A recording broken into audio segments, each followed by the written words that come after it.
შემოდგომის აჭარა და ტურისტული მარშრუტი, რომელიც ზღვის სეზონისგან მნიშვნელოვნად განსხვავდება ხმაურიანი და ცხელი ტურისტული ქალაქის სხვა რაკურსში, სადაც ტურისტებს განსხვავებულ ადგილებსა და დასვენებას სთავაზობენ. ტურიზმის ეროვნულმა სააგენტომ გაიცანა საქართველოს ფარგლებში კიდევ ერთი მედიატორი მოაწყო. სოფო ჟღენტი დეტალებით შემოდგომის აჭარიდან.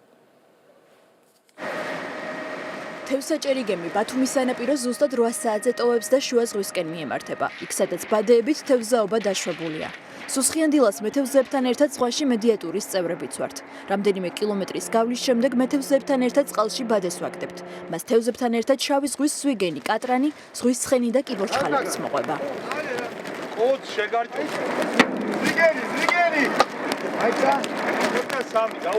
ნანადირების ნაწილს ზღვაში ვაბრუნებთ, დანარჩენს კი ვახარისხებთ. დაჭერილი თევზების უმეტესობა ბარაბულკა აღმოჩნდა. ჩვენ ვქალთ ვამზადებ ამ ყველაფერს მიყურებთ ახლა და მოხარული ვარ იმით, რომ ვინცაც სურვილი გააქვს და ვინც ხარ თევზის, ანუ თევზაობით და თევზის მოყვარული, აი დიდი სიამოვნება, ძალიან დიდი სიამოვნებას დაკარგავ თუ ამას არ გააკეთებ. რესტორან ბალაგანში შენ მიერვე დაჭერილ თევზს გიმზადებენ და იქვე გიწვავენ. თუ თევზჭერისთვის ვერ მოიცალეთ, გვერდით თევზის ბაზარზე შეგიძლიათ შეიაროთ, სადაც ზღვის პროდუქტების გაცილებით დიდი არჩევანია. აჭარაში ოქტომბერში თევზაობის სეზონის გარდა ოქროსფერი რთველია. მედიატურის წევრების შემდეგი გაჩერებაც ციტრუსის ბაღია. ქობულეთში სადემონსტრაციო ნაკვეთში რამდენიმე ათეული ჯიშის საადრეო ციტრუსი დავაგემოვნეთ. მოვედით მანდარინის პლანტაციაში, სადაც როგორც გავიგეთ არის 75 ჯიშის მანდარინი, მართალია ყველას ვერ გავსინჯავ, მაგრამ რაც გავსინჯა მართლა ძალიან გემრიელია. ტურისტებს მანდარინთან ერთად ჩაის პლანტაციაში გავლას და ჩაის კრეფაში მონაწილეობასაც სთავაზობენ. კიდევ უფრო კომფორტული ქობულეთის ღვინის სახლში სტუმრობა აღმოჩნდა. აქ სადემონსტრაციო ვენახებთან ერთად ამ ვენახებიდან დაწურული ღვინის დაგემოვნება შემოგთავაზეს. ღვინის სახლში ჰოლანდიელი სპეციალისტი გავიცანით, რომელიც აჭარაში ქვევში ღვინის დაყენების ტექნოლოგიას გაეცნო, თუმცა თავის მხრივ გეგმავს აჭარელი ფერმერები ღვინის დაყენების ევროპულ ტექნოლოგიებს აზიაროს.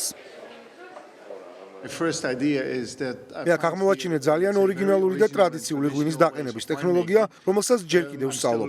ხალხი ალაგებს ხურძანს ქვევში და შემდეგ ის გარდაიქმნება ღვინოდ. ევროპელი მეღვინეებისთვის და ჩემთვის ღვინის ტრადიციულად კლასიკურად დაყენება ძალიან საინტერესოა. ჩემი მიზანია ახლა მოვუყვე ტურისტებს, რომ ქვევრის ღვინო უნიკალურია, ევროპულია და ის ბევრმა გაიცნოს. ღვინის სახლში ტურისტებს ნამდვილი გასტრონომიული სასწაული ელოდებათ, სადაც აჭარული აჩმის ჩალაგება ადგილზე შეგიძლიათ ნახოთ.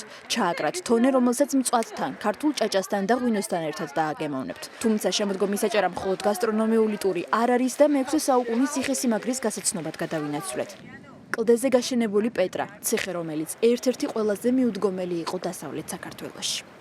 სახელწოდება ამ ციხესიმაგრეს მომდინარეობს ბერძნული სიტყვისგან, რომელიც ნიშნავს ქვას, კლდეს და მართლაც ის ქვიან გორაკზეა აგებული და მაშინ ძალიან მიუდგომელი ციხე იყო. ითვლებოდა, რომ პეტრას ციხე იყო ძალიან მიუდგომელი ციხესიმაგრე და ქართული ქაჯეთის ციხეც, ხო?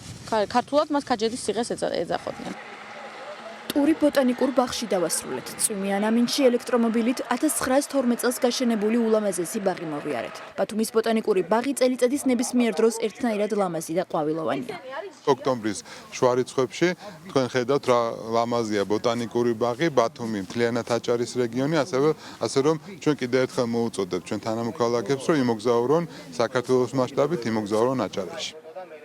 ტროპიკული მცენარეების, ორასწლოვანი ხეების, ულამაზესი ყვავილოვანი ბაღების და 8 ფოტოგანყოფილების დათვალიერების შემდეგ ყველას ვინც აჭარა სეზონის ამ დროს ესტუმრებით ბოტანიკური ბაღის მთავარი გადასახედიდან ბათუმის ულამაზესი შემოდგომის მზიანი ხედით დადგმობის საშუალებაც გექნებათ.